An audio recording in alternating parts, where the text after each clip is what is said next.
Tunnel movie review streaming on Amazon prime starring by Atharva Murali, Lavanya Tripathi, Ashwin. ఈ movie రివ్యూలోకి వెళ్ళే ముందు మనం ఒక 2 మినిట్స్ అథర్వ మురళి గురించి తెలుసుకుందాం. ఈ అథర్వ మురళి మన తెలుగులో ఒక మూవీలో యాక్ట్ చేశాడు. అది 'గద్దలకొండ గణేష్', అది వరుణ్ తేజ మూవీ. అయితే ఈయనకు పెద్దగా బ్రేక్ ఇచ్చే మూవీస్ అయితే పడలేదు భయ్య.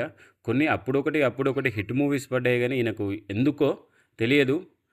నయనతారతోటి రీసెంట్‌గా అంటే ఒక 4, 5 ఇయర్స్ బ్యాక్ 'ఇమైక్క నోడిగల్', మన తెలుగులో 'అంజలి సీబీఐ', ఈ ఇయర్ స్టార్టింగ్‌లో వచ్చిన 'డీఎన్ఏ' ఇవి పర్లేదు అనిపించినాయి.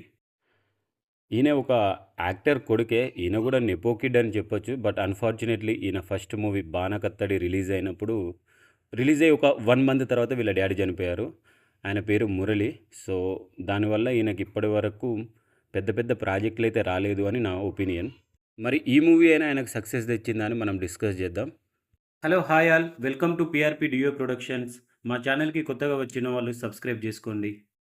ఇక రివ్యూలోకి వెళ్తే ఈ మూవీ చూశాక నా ఒపీనియన్ చెప్పాలంటే నాకైతే పర్లేదు భయ్య, బాగానే అనిపించింది. స్టోరీలోకి వెళ్తే ఒక విలన్, అతను అందరు పోలీసులను టార్గెట్ చేసి తన గ్యాంగ్తో వచ్చి అటాక్ చేసి అందరినీ చంపేస్తూ ఉంటాడు. అలాంటి టైంలోనే మన హీరో పోలీస్గా జాయిన్ అవుతాడు. దాని తర్వాత వచ్చే కాన్సిక్వెన్సెస్ ఎలా ఉన్నాయి అనేది ఈ మూవీ. నాకైతే ఫస్ట్ హాఫ్ యావరేజ్ అనిపించింది భయ్య, బట్ సెకండ్ హాఫ్ నచ్చింది. సో మనం వెయిట్ చేసి సెకండ్ హాఫ్ వరకు చూసేసరికి పర్లేదు, ఓకే, గుడ్ వాచ్ అనిపించింది. బట్ ఈ మూవీలో ప్రాబ్లం ఏంటి అంటే ఈ స్టోరీ తోటి ఇంకా బాగా తీయచ్చు ఈ మూవీని. సో డైరెక్టర్ ఏదో పార్ట్స్గా టచ్ చేసి కొన్ని సీక్వెన్సెస్ రాసుకున్నాడు కానీ ఒక మంచి కొలాబరేటివ్ రైటింగ్ తోటి అయితే ఈ మూవీని సూపర్ హిట్ అయ్యే మూవీ తీయొచ్చు. కానీ పర్లేదు, మనం ఓటీటీలో చూసాం కాబట్టి నాకైతే నచ్చింది. కానీ మూవీ మొత్తం చూసిన తర్వాత నాకెందుకో ఫుల్ సాటిస్ఫాక్షన్ రాలేదు. ఎందుకంటే అథర్వ గారికి ఒక సూపర్ హిట్ మూవీ పడితే చూడాలని నాకు చాలా కోరికగా ఉంది. Actually I'm waiting since 5 to 6 years. ఆయన 'గద్దలకొండ గణేష్'లో యాక్ట్ చేసినప్పుడు నాకు చాలా బాగా నచ్చింది అతని యాక్టింగ్. అంటే మూవీలో అంత పెద్ద గొప్ప యాక్టింగ్ లేకపోయినా కూడా ఆయన ఆ క్యారెక్టర్ని బాగా పుల్ చేశాడు అండ్ మన తెలుగు ఆడియన్స్ని కూడా మెప్పించాడు.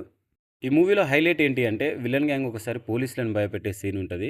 ఆ సీక్వెన్స్ అయితే చాలా బాగుంటుంది మూవీలో. సో దానికోసమైనా మీరు మూవీ చూడొచ్చు. విలన్గా మనకు అశ్విన్ యాక్ట్ చేశాడు. ఆయన పర్లేదు, గుడ్ యాక్టింగ్ అని చెప్పొచ్చు. అథర్వ బాగా యాక్ట్ చేశాడు. లావణ్య త్రిపాఠి ఉన్నంతలో బాగానే చేసింది ఆమె కూడా. ఇక మిగిలిన విలన్గా యాక్ట్ చేసిన అశ్విన్ అందరికంటే హైలైట్ నా దృష్టిలో. ఇది నా ఒపీనియన్ మాత్రమే. టెక్నికల్ విషయాలు అంటే ఎడిటింగ్ భయ్య, కొద్దిగా కొన్ని ల్యాగ్ సీన్స్ ఉన్నాయి, వాటిని తీసేస్తే ఇంకా బాగా వచ్చేది మూవీ. అండ్ బ్యాక్గ్రౌండ్ స్కోర్ పర్లేదు, సినిమాకి తగ్గట్టు బాగానే ఉంది. And production values also good. మీరు కూడా ఖాళీగా ఉంటే అమెజాన్ ప్రైమ్లో ఉంది ఈ మూవీ, మీరు ఒకసారి చూడొచ్చు. నో వరీస్, హ్యాపీగా ఒక లుక్ వేయచ్చు అండ్ మీరు కొద్దిగా సాటిస్ఫైగా కూడా ఫీల్ అవుతారు. ఇలాంటి మరిన్ని మూవీ రివ్యూస్ అండ్ రికమెండేషన్స్ కోసం మా ఛానల్కి సబ్స్క్రైబ్ చేసుకోండి. అలానే బెల్ ఐకాన్ కూడా ఆన్ చేసి పెట్టుకోండి, ఎందుకంటే మేము వీడియో అప్లోడ్ చేయగానే మీకు నోటిఫికేషన్ వస్తుంది. Thank you so much, love you all, take care.